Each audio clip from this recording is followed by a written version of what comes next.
saya mau bagi tips. Siapa yang ingin rumah tangganya rapi, bagus, tiap masuk rumah bacalah ayat kursi.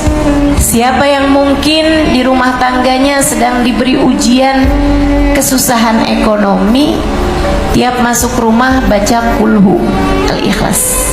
Cobain.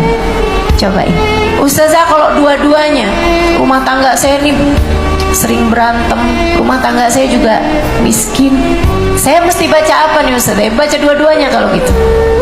Tiap masuk rumah baca kuliah juga, baca kulhu juga sesudah ucap salam. Ya, masuk rumah assalamualaikum warahmatullah. Kalau nggak ada orang, assalamualaikum ayyuhan nabi warahmatullahi wabarakatuh. Assalamualaikum wa ala ibadillahi salihin. Cobain kerjain itu. Ustazah, saya udah amalin tuh, tapi belum juga. Ya terus aja. Nanti kalau nggak ada kerjaan, keluar dulu dari rumah, masuk lagi baca ayat kursi.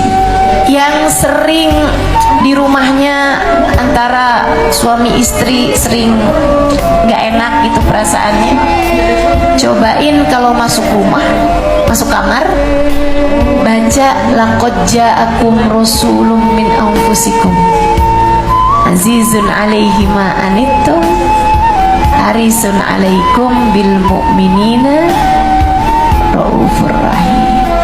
Silahkan amalkan ini, mudah-mudahan jadi tambahan terbangunnya surga dalam rumah tangga kita. Amin. Ada satu hal lagi yang juga saya mau ajarkan kepada teman-teman.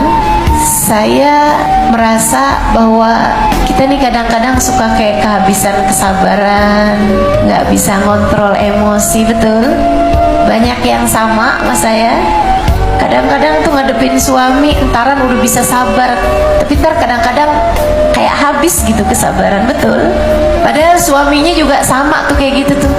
Ada seorang istri di doa malam-malam, ya Allah, kasihanilah suami saya, angkatlah beban paling berat dalam hidupnya. Besoknya doanya dijabah Allah, dia mati. Karena ternyata beban suaminya yang paling berat adalah dia.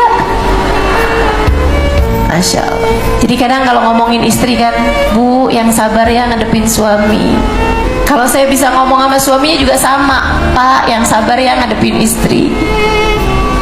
Kita sama-sama dituntut untuk bisa sabar. Nah, ini buat para istri nih, kita kadang kayak perlu kekuatan untuk bisa tersambung dengan orang-orang soleh, terutama orang-orang solehah yang hatinya telah begitu lapang, begitu sabar menghadapi kehidupan dunia. Nih, saya ajarin, begitu habis selesai salam salat, assalamualaikum warahmatullah, assalamualaikum warahmatullah, baca surat Fatihah, hadiahkan buat Sayyidah Khadijah, atau boleh juga kamu hadiahkan kepada Sayyidah Fatimah.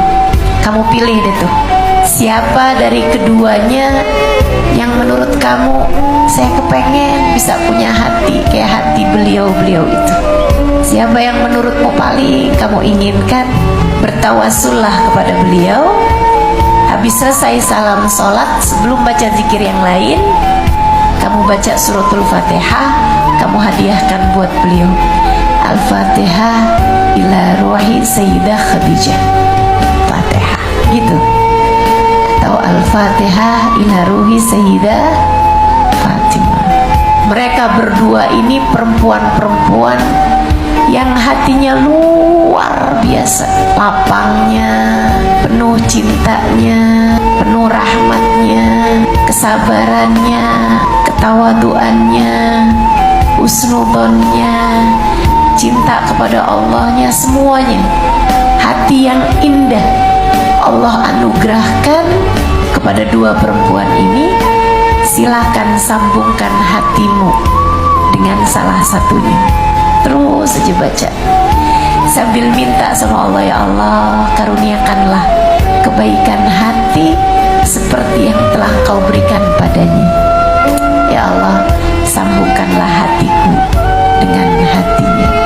Kenapa habis sholat bacanya Ustazah? Karena di dalam sholat kita tuh di akhir tahiyat, kita udah ucap salam sama Allah, kita bilang at-tahiyatul barakatus sholawatut thayyibatu juga udah ucap salam kepada Nabi Muhammad, assalamu alayka ayyuhan nabi warahmatullahi wabarakatuh.